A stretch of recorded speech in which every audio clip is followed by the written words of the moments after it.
사랑하는 세교회 성도 여러분, 지난 한 주일 동안 편안하셨습니까? 오늘은 종료주일입니다. 그러나 코로나 바이러스 사태로 인해서 우리가 온라인으로 또 할 수 없이 예배를 드립니다. 오늘 우리가 하나님의 말씀을 통해서 위로받는 시간이 되기를 바랍니다. 오늘 우리가 함께 묵상할 하나님 말씀은 로마서 1장 18절에서 25절까지 말씀입니다. 신약성경 로마서 1장 18절서부터 25절까지 말씀입니다. 하나님의 진노가 불의로 진리를 막는 모든 사람들의 모든 경건치 않음과 불의에 대하여 하늘로 쫓아 나타나나니 이는 하나님을 알만한 것이 저희 속에 보임이라. 하나님께서 이를 저에게 보이셨느니라. 창세로부터 그의 보이지 아니하는 것들 곧 그의 영원하신 능력과 신성이 그 만드신 만물에 분명히 보여 알게 되나니 그러므로 저희가 핑계치 못할지니라. 하나님을 알 때 하나님으로 영화롭게도 아니하며 감사치도 아니하고 오히려 그 생각이 허망하여지며 미련한 마음이 어두워졌나니 스스로 지혜 있다 하나 우준하게 되어 썩어지지 아니하는 사람의 영광을 썩어질 사람과 금수와 버러지 형상의 우상으로 바꾸었느니라. 그러므로 하나님께서 저희를 마음의 정욕대로 더러움에 내어버려 두사 저희 몸을 서로 욕되게 하셨으니 이는 저희가 하나님의 진리를 거짓의 것으로 바꾸어 피조물을 조물주보다 더 경배하고 섬김이라. 주는 곧 영원히 찬송할 이시로다. 아멘. 오늘 이 말씀을 통해서 왜 이러한 어려움이 이 땅에 임했는가? 사람들이 이러한 어려움을 당하면 다 자기는 죄가 없다고 얘기를 합니다. 과연 그러한 것인가? 지금 우리는 코로나 바이러스로 인해서 상상하지 못할 일들을 겪고 있습니다. 사회적 거리두기로 인해서 사람들은 격리된 채로 집에서 지내게 되고 비즈니스들이 강제로 문을 닫고 사람들은 직장을 잃었어요.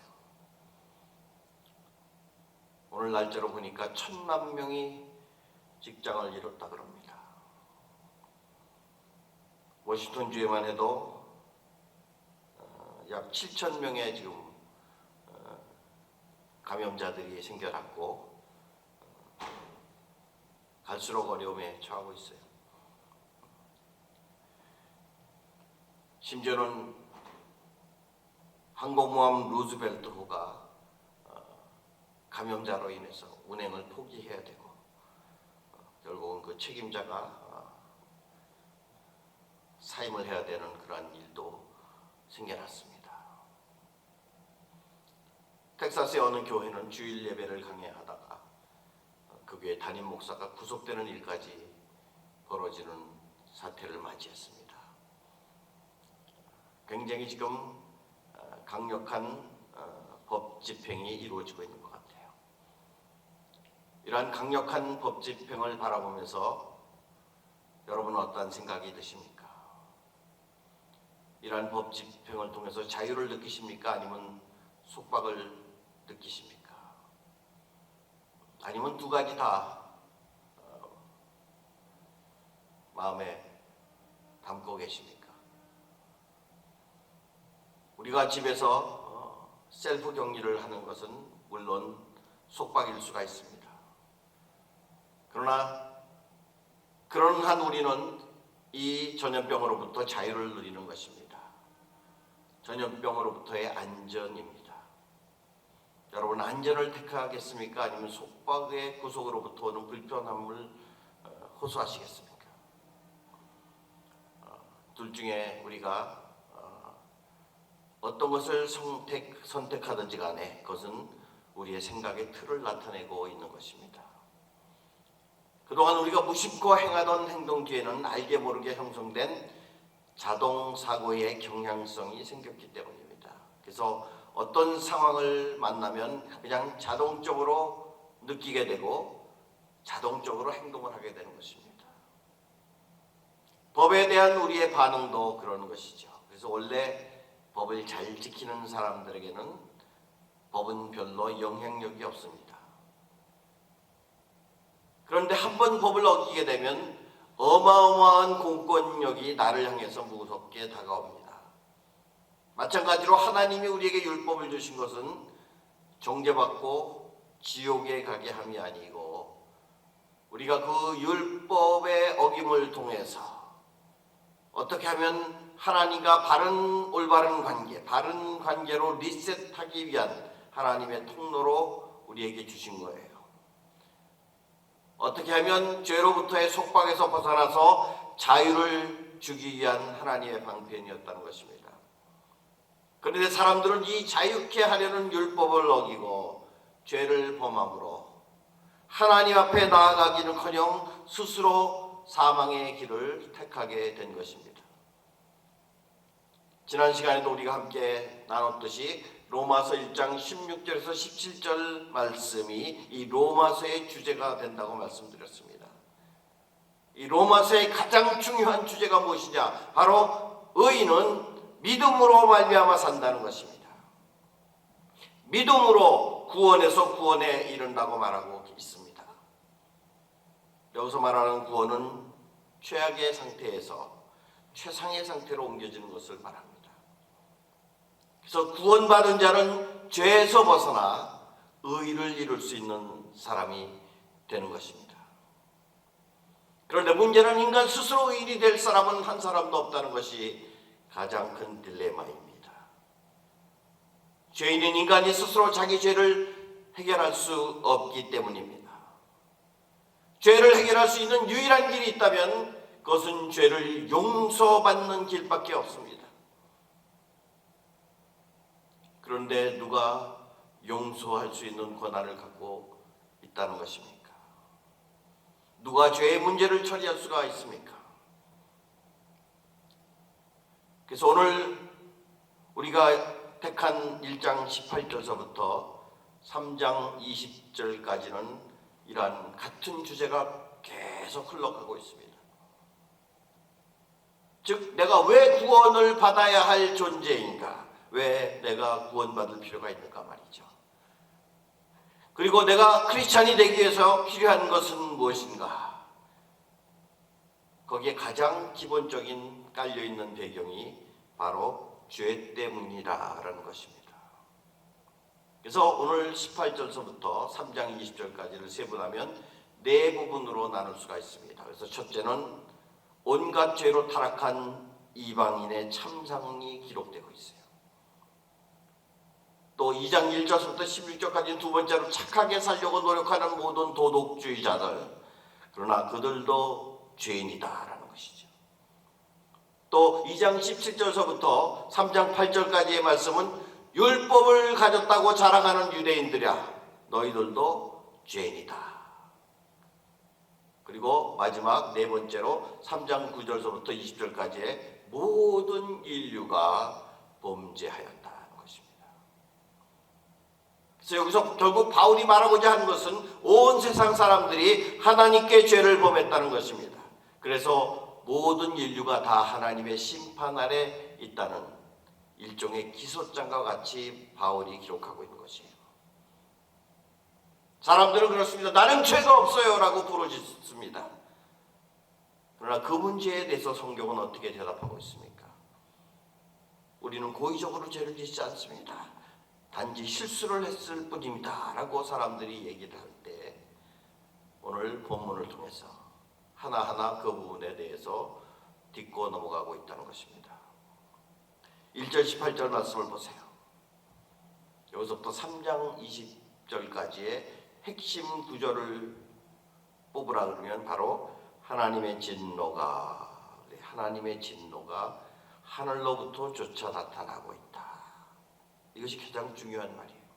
하나님이 진노하고 계시는데 그것이 지금 하늘로부터 나타나고 있다.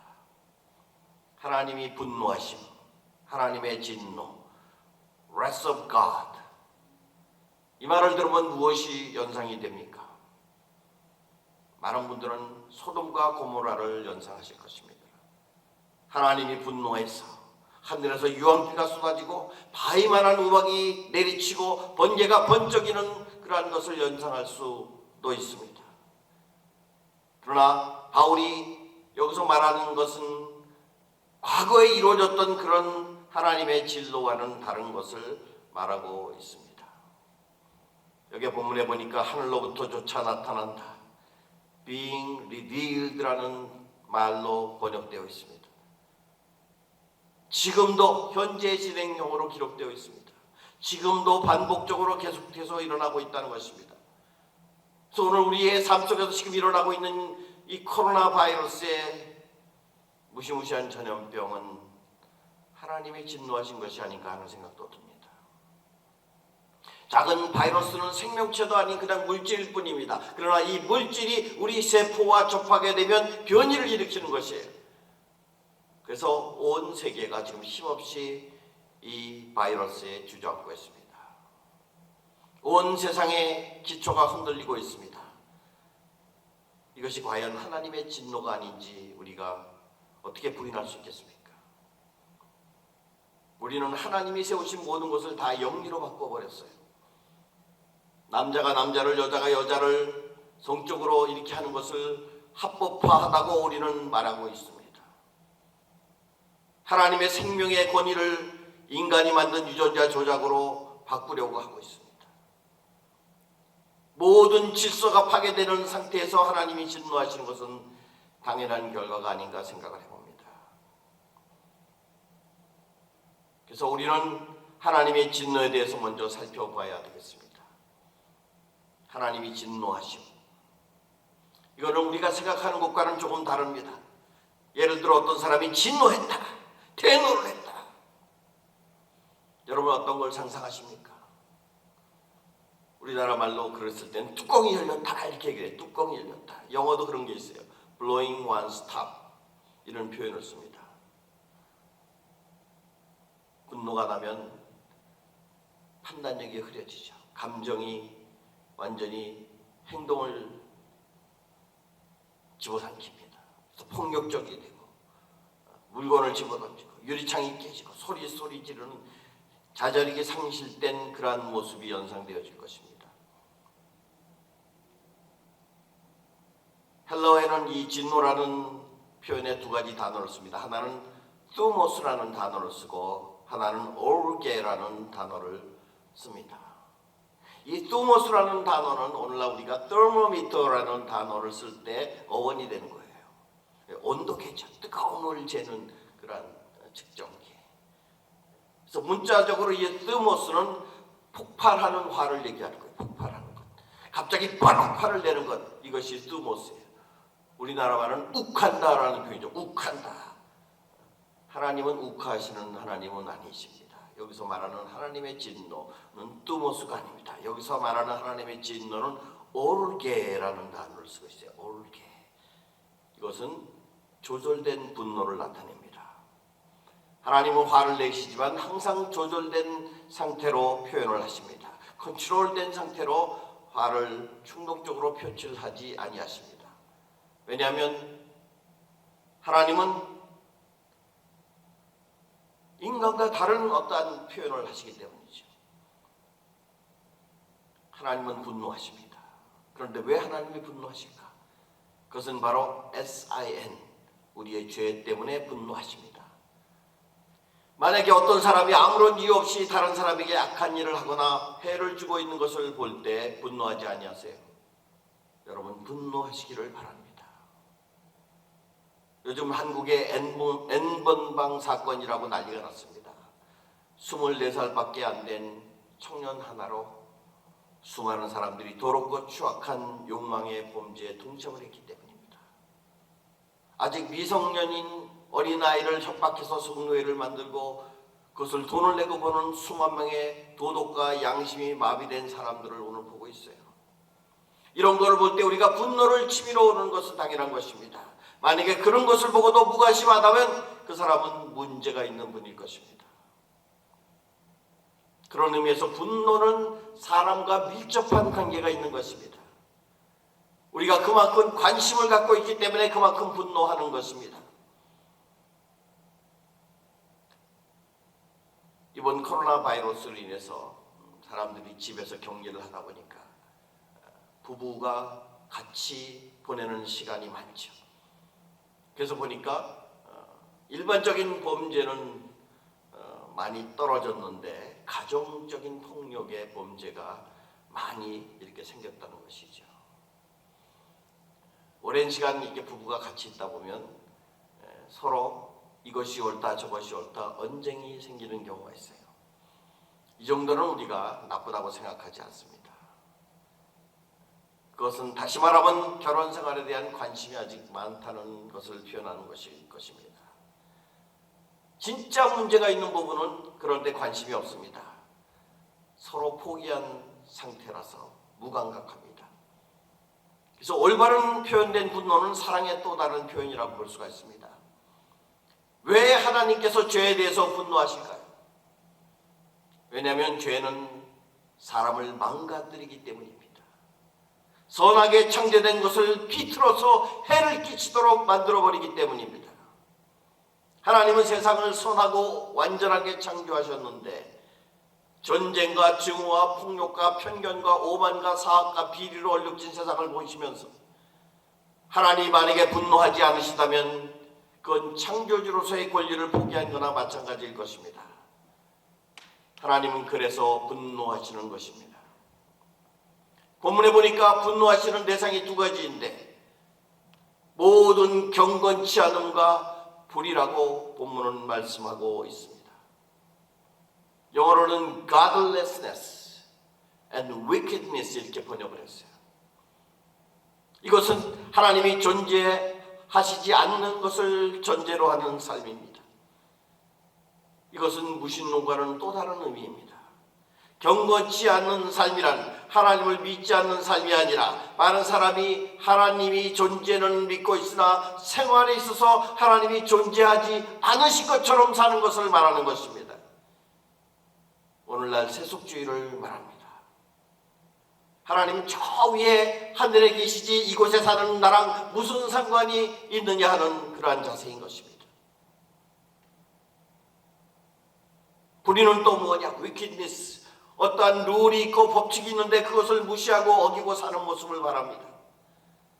내가 하고 싶은 일을 해라. 내 스스로 판단자가 되어라. 요새 사람들이 그렇게 생각합니다. 자기의 이기심을 위해서는 뭐든지 합니다. 남에게 어떻게 피해를 입히는가는 그들에겐 관심이 없는 것이에요. 내가 원하는 대로 그들을 대하라. 그래서 불의는 어떠한 규범도 규제도 없는 삶의 라이프 스타일을 말합니다. 경건치 않음이 하나님을 향한 죄라면 불의는 사람을 향한 죄인 것입니다. 그래서 오늘 본문 19절에서 23절은 경건치 않은 삶의 모습을 나타내고 있고 후반부 24절에서 32절은 불의한 사람들의 모습을 보여주고 있습니다. 경건치 않음이 죄의 뿌리라면 불의는 바로 죄의 열매인 것입니다. 그러므로 두 번째로 인간이 하나님 앞에 진노를 받는 이유는 불경건의 죄를 지었기 때문이라는 것입니다. 경건치 않음이 무엇이라고 말했습니까? 네, 하나님의 존재하심을 알고 있으면서도 하나님이 존재하지 않는 것처럼 사는 것이 불경건이라고 말씀드렸습니다. 바울은 하나님이 그들에게 나타나 주셨다고 했습니다. 하나님이 나타난 것이 증거라는 것입니다. 19절 말씀해 보니까 이는 하나님을 알만한 것이 저희 속에 보임이라 하나님께서 이를 저희에게 보이셨느니라 라고 말씀하고 있습니다. 이 하나님이 창조하신 천지만물에 나타난 하나님의 존재하심의 증거는 그냥 묵고할 수 없다는 것입니다. 시편 19편 1절에도 보면 하늘이 하나님의 영광을 선포하고 궁창이 그 손으로 하신 일을 나타내는도다. 사람들이 자연에 나오면 이런 말들을 찾아합니다. 야, 여기 나와 보니까 하나님과 더 가까워진 것 같은데. 그러므로 이것은 눈을 가린다고 해서 간과가 되어질 수 없다는 증거입니다. 꼭 봐야 되는데 못 본 것을 아차 실수로 돌릴 수 없다는 것입니다. 그래서 오늘 1장 20절 말씀에도 보면 창세로부터 그의 보이지 아니한 것들 곧 그의 영원하신 능력과 신성이 그 만드신 만물에 분명히 보여 알게 되나니 그러므로 저희가 핑계치 못할지니다 라고 말씀하고 있는 것입니다. 이 우주적인 증거들, 우리가 아시아에 살고 있으나 아프리카에 있거나 유럽에 있거나 세계 어디 있든지 간에 우리가 보는 별 그들도 봅니다. 배운 사람이건 못 배운 사람이건 문명인이건 비문명인이건 간에 모든 우주에 편만한 창조물이 하나님의 존재하심을 증거하는 것, 이것은 누구나 발견할 수 있는 것입니다. 그러면 이 창조물들이 하나님의 어떠한 것을 말해주고 있는가? 20절 말씀에 보니까 하나님은 영원하신 분이라는 것입니다.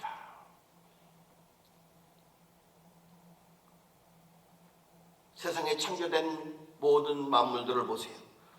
태양계를 한번 우주를 바라보세요. 이거는 우연이 아니죠.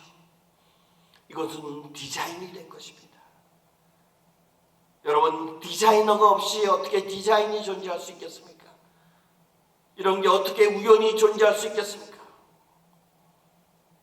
만약에 제 이 시계를 누가 분해해가지고 이것을 비닐봉지에 넣어서 마구 흔들어가지고 확 쏟아버렸는데 이렇게 조립된 상태로 나온다면 믿을 만한 사람이 있겠습니까? 마찬가지로 우주가 커다란 폭발로 인해서 이러한 체계적인 태양계가 존재했다는 것은 어불성설인 것입니다.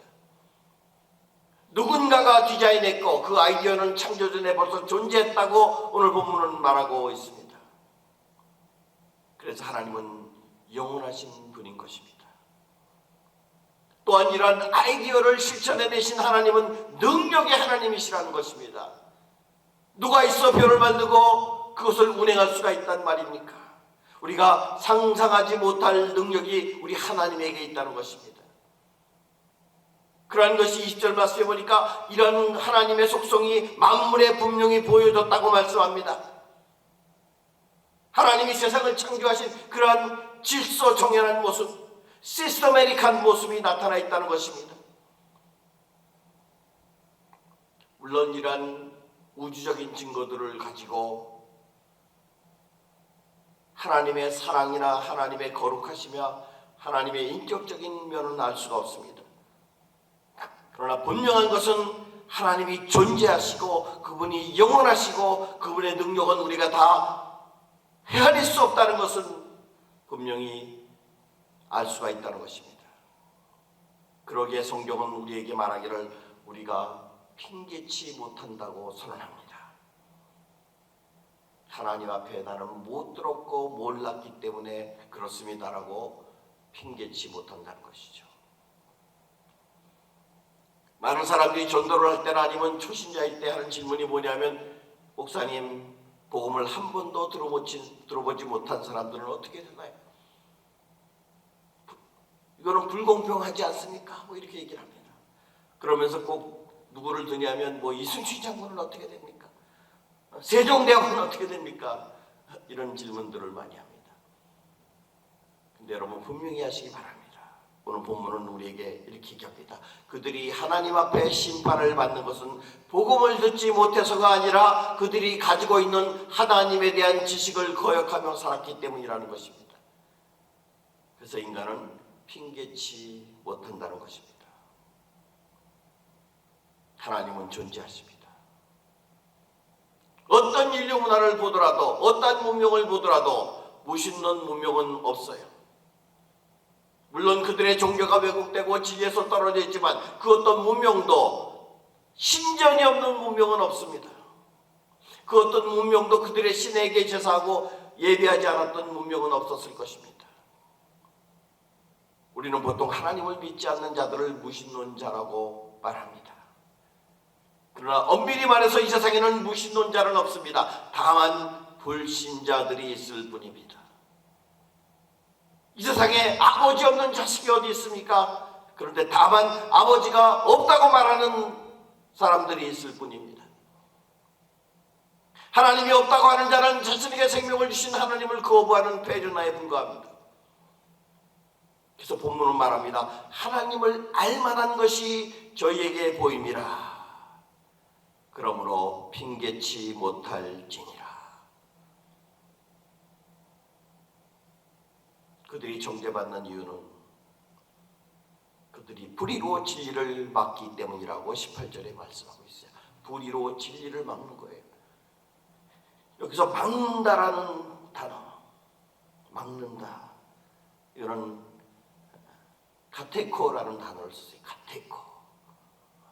이거는 마치 도사진이 입으로 먹이를 덥석 물고 늘어지는 것을 의미합니다. 고의성을 의미하는 거예요. 진리를 붙잡고 물고 늘어져서 무시해버리고 제한하고 기억에서 묻어버리려고 하는 행위입니다. 요새 팩트 체크라는 말을 많이 합니다. 즉 팩트를 사람들은 은폐하고 묻어버리려고 하는 것입니다.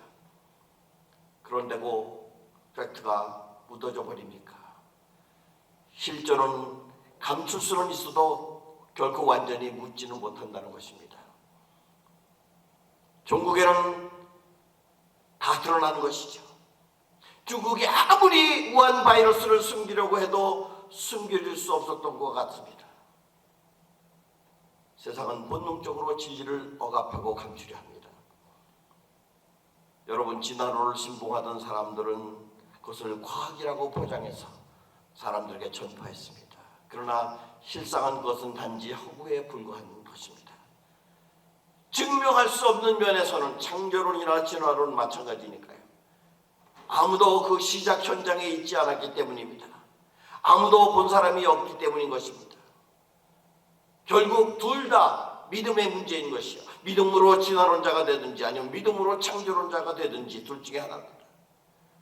성경은 말씀하시기를 사람들은 진리를 막는다고 했습니다.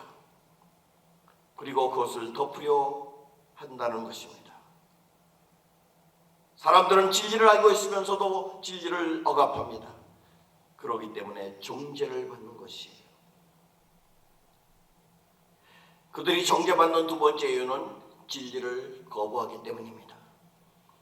로마서 1장 21절에 보니까 하나님을 알되 하나님으로 영화롭게도 아니하며 감사치도 아니하고 오히려 그 생각이 허망하여지며 미련한 마음이 어두워졌나니 하고 기록하고 있습니다. 그들은 하나님을 알되 하나님께 영광을 돌리는 것을 거부한 것입니다. 말하자면 하나님 없이도 스스로 모든 것을 할 수 있다는 것이죠. 여러분, 진화론의 진정한 목적이 무엇인지 아십니까? 하나님께서 세상을 창조하심으로부터 나타나는 그 영광을 뺏어버리는 것이에요. 모든 것이 우연히 생겨났다는 것을 믿게 함으로써 하나님께 가야 할 영광을 뺏어버리는 것입니다. 우리가 철학을 연구할 때 불가불 떼어놓을 수 없는 것이 그 철학을 창시한 사람들의 일생에 대한 연구입니다. 예를 들어 공산주의를 연구한다고 할 때에 칼 막스가 어떻게 살았는가, 그 삶의 배경을 먼저 봐야 하는 것이에요. 허무주의를 연구한다고 했을 때 니체가 살았던 삶의 배경을 살펴봐야 합니다. 정신분석학을 알려고 한다면 프로이드의 생애를 봐야 할 것입니다. 그런데 보세요. 그 사람들이 살았던 행적을 우리는 봐야 됩니다. 그들이 살았던 라이프 스타일이 그 사람들이 주장한 학설을 결정하기 때문인 것입니다. 그러나 하나같이 균형을 잃었던 사람입니다. 그들이 주창한 이론들은 자기들이 살았던 삶의 방식을 합리화시키려고 했던 하나의 변명에 불과했던 것입니다. 프로이드가 그 일례입니다. 그가 주창하는 범성욕론은 인간의 모든 것을 성적인 욕망으로 파악할 수 있다는 그러한 학설의 근본은 뭐냐? 자기 자신의 타락한 성적인 삶을 정당화시키기 위한 것이었어요. 자기 합리화에 불과한 것이었습니다. 니체의 허무주의, 신은 죽었다 이렇게 주장했습니다. 물론 잘못된 종교 지도자, 잘못된 종교 시스템을 바라보면서 그 소리를 했지만 결국 신을 부정한 것이죠. 죽기는 누가 죽었습니까? 결국 자기가 죽었죠. 그 니체의 철저한 추종자였던 히틀러를 보세요. 악마같이 수백만 명을 살해하지 않았습니까? 모두가 병든 사람들의 모습입니다. 우리는 항상 그럴듯한 이론을 앞세운 사람들의 소위 철학이라는 것을 볼 때 그들이 어떠한 삶의 열매를 맺었는가를 주목해 봐야 하는 것입니다. 이단을 만든 이단 교주들, 사이비 교주들 보세요. 다 자기들의 타락한 삶을 합리화시키는 것이에요. 이것은 다 진리를 거부하는 인간의 모습의 대표이기도 합니다. 또 한 가지는 하나님께 감사치 않는 것이 바로 진리를 거부하고 기피한 증거이고 이것이 정죄받는 이유라고 성경은 말씀하고 있습니다. 감사해야 할 때 감사하지 않으면 하나님에게는 엄청난 변망덕이 되는 것입니다. 감사가 그 마음에서 떠나면 항상 불평, 불만, 원망이 그 자리를 차지하게 됩니다. 그러므로 참된 믿음의 시금석은 감사가 있느냐 없느냐 이것이 테스팅 스톤이에요. 지금 우리가 얼마나 어렵고 힘든 때를 지나가고 있습니까? 우리 생애에 이러한 일이 없었죠. 그러나 우리는 이러할 때에도 항상 하나님 앞에 감사하는 마음을 가져야 되는 거예요. 하나님 앞에 영광을 돌리는 거죠. 감사합니다. 사람들이 감사를 떠났기 때문에 결국 그들은 진리를 거부한 것이에요. 세 번째, 그들이 정죄받는 이유는 진리를 거짓으로 바꾸어버렸기 때문이다 라고 말합니다. 첫 번째는 진리를 억압하는 것이고 두 번째는 진리를 거부하는 것이라면 세 번째는 뭡니까? 아예 바꾸어버리는 거예요. 첫 번째가 repress, 두 번째는 reject, 세 번째는 replace 하는 거예요. 이것은 하나님이 계셔야 할 자리에 다른 것을 앉히는 행위입니다. 이것을 우상숭배라고 말합니다. 즉 그들 스스로 신을 만들어버리는 것입니다. 본문 1장 25절에 보니까 이는 저희가 하나님의 진리를 거짓 것으로 바꾸어서 피조물을 조물주보다 더 경배하고 섬김이라 그랬습니다. 성경은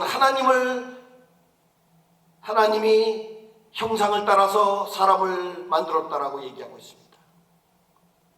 이는 사람이 하나님 없이는 살 수 없는 존재라는 것을 말하는 것이에요. 하나님을 찾아야 하는 존재, 하나님과 대화하는 존재, 하나님의 인품을 반영하는 그러한 존재라는 뜻입니다. 즉 사람은 종교적인 존재입니다. 그래서 어떤 신학자가 말하기를 모든 사람의 마음에는 종교의 씨가 심겨져 있다고 했습니다. 그러므로 종교가 없는 사람은 없죠. 다시 말해서 사람은 누구나 자기보다 더 나은 존재를 섬기고 예배하고 있다는 것입니다. 이런 점에서 세상에 무신론자는 없습니다. 사람은 누군가를 섬기고 있습니다. 없다고 할지라도 최소한 자기 자신을 신으로 섬기고 있다는 말입니다. 문제는 사람이 누구를 섬기는가 하는 것입니다. 창조주이신 참 하나님을 예배하고 섬기느냐 아니면 다른 무엇을 신으로 섬기는가 하는 것입니다. 만약에 사람을 만드신 창조주 하나님을 예배하고 섬기지 않는다면 그 사람은 반드시 다른 것을 예배하고 섬긴다는 것이죠. 바로 그 다른 것이 우상인 것입니다. 25절 말씀을 보세요. 터무니없이 바꿔치고 있습니다. 피조물을 조물주보다 더 경배하고 섬기는 인간들이 등장을 하는 것이죠. 그리고는 어처구니 없는 일까지 벌어집니다. 23절을 보세요. 사람과 짐승과 벌레의 형상을 만들고는 그것을 신이라고 섬기고 있는 것이에요. 우상숭배란 무엇을 말하는 것입니까? 바로 하나님이 앉으셔야 될 자리에 다른 것을 앉히는 것을 우상숭배라고 하는 거예요. 하나님이 앉으셔야 될 자리가 어디입니까? 바로 우리 마음 중심의 보좌인 것입니다. 왜 하나님을 우리 마음의 중심에 둬야 합니까? 바로 그 이유는 하나님께서 우리의 삶에 우리의 주인이 되시기 때문입니다. 그런데 사람들이 우상을 만듭니다. 우상을 만드는 이유가 무엇일까요? 그것은 바로 인간의 이기심 때문입니다. 사람들을 섬기기보다는 섬김을 받고 싶어 하기 때문입니다. 그래서 우상을 만들어서 그것을 섬기고 그것을 통해서 기도하는 것은 그것을 통해서 자신이 원하는 것을 더 많이 갖기 원해서인 것이죠. 더 많은 재산, 더 많은 권력, 더 많은 건강, 더 많은 축복, 다시 말해서 자기가 만든 우상이 자기를 섬기라는 것입니다. 그래서 물질 주상주의가 되는 것이고 비인격적인 삶이 되는 것이에요. 이것이 우상을 섬기는 것입니다. 사람이 주인이신 하나님을 버리고 다른 무엇으로 주인을 삼고 그것을 섬기면 우리의 모습은 허물어지고 상하게 되고 왜곡될 수밖에 없습니다. 그 이유는 사람이 그 섬기는 대상을 닮아가기 때문입니다. 여러분이 짐승을 신으로 섬기면 짐승처럼 돼버려요. 여러분들이 조폭의 우두머리를 섬기면 깡패가 되는 것과 마찬가지입니다. 사람이 돈을 섬기면 돈의 노예가 되는 것이에요. 우리가 사람보다 못한 피조물을 섬기면 사람보다 못한 존재가 되고 마는 것이죠. 어떤 우스갯소리에 이런 게 있습니다. 사람과 개는 절대 싸우면 안 된다. 만약에 개와 싸워서 이긴다면 개보다 더한 놈이 되고, 개와 싸워서 지게 되면 개보다 못한 놈이 되고, 개랑 싸워서 비기게 되면 개와 같은 놈이 된다라고 하는 우스갯소리도 있어요. 마찬가지로 우리가 벌레 같은 형상을 섬기게 되면 벌레보다 못한 사람이 되는 것 아니겠습니까? 더 나아가서 우리를 당신의 형상으로 창조하신 하나님도 벌레같이 되어버리는 거예요. 이것이 바로 우상 숭배의 폐악이라는 것입니다. 이것은 하나님께서 우리 인간을 당신의 형상으로 창조하신 목적에 완전히 어긋나는 행위인 것입니다. 그래서 오늘 본문은 인간의 경건치 않음으로 인해서 하나님의 진노를 피할 수 없는 존재들이 되어버렸다라고 말씀하고 있는 것이죠. 사랑하는 성도 여러분, 우리 마음속에 진리를 두르고 있지는 않습니까? 진리를 거부하고 있지는 않습니까? 진리를 바꾸려고 하고 있지는 않습니까? 그런 분들은 하나님의 진노의 대상이 된다는 것이죠. 사랑하는 세계 성도 여러분, 우리는 하나님의 진노의 대상이 아닙니다. 우리는 예수 그리스도를 통해서 하나님의 사랑의 대상이 되어버린 것입니다. 하나님의 진노는 무신론을 가져간 불신에게 내리는 하나님의 형벌인 것입니다. 우리는 그리스도와 한 몸이고, 그래서 하나님께서는 우리를 특별한 존재들로 보고 계십니다. 우리는 그리스도 안에서 새로운 창조물이 되었습니다. 오늘 이 말씀은 바로 불신으로 죽어있는 우리의 이웃을 위해서 하시는 말씀입니다. 사랑하는 성도 여러분, 이러한 하나님의 진노에서 그들을 우리는 구원해내야 합니다. 이 축복의 삶을 그들에게 나누어 주어야 합니다. 오늘 이 말씀을 듣고 우리는 이것을 어떻게 나눌 것인가를 기도하면서 구체적으로 그 방법을 찾아야 하는 것입니다. 오늘은 종료주일입니다. 만왕의 왕 되신 주님께서 낮은 모습으로 나귀를 타시고 예루살렘에 입성하신 고난주간의 시작입니다. 이 고난주간에 우리는 어떻게 하나님이 주신 삶의 현장에서 고난에 동참해야 하는가를 묵상해야 됩니다. 그것은 바로 이웃을 향한 우리의 관심과 사랑을 전하는 것입니다. 사랑하는 성도 여러분, 어렵고 힘든 가운데이지만 하나님의 말씀을 부여잡고 감사하며 이러한 고난 가운데서도 하나님의 영광을 돌리고 주님이 우리의 삶을 통해서 이루고자 하신 삶으로 나아가는 저와 여러분이 되시기를 주님의 이름으로 간절히 축원합니다. 기도하겠습니다. 하나님 은혜와 사랑을 감사합니다. 전무후무한 코로나 바이러스의 어려운 가운데서도 우리 사랑하는 성도들을 지키시고 보호해 주심을 감사합니다. 오늘도 우리는 진리를 누르고 거부하고 진리를 바꿔버리려고 하는 세상을 향해서 하나님이 함께 하시고 하나님의 사랑을 전할 수 있는 믿음의 사람들이 다 될 수 있도록 하나님 축복하여 주옵소서.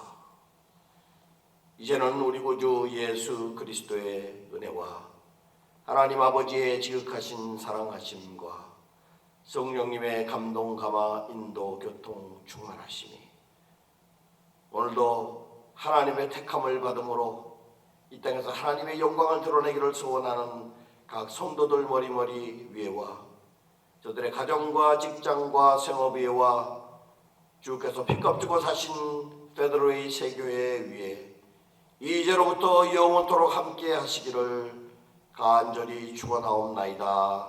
아멘.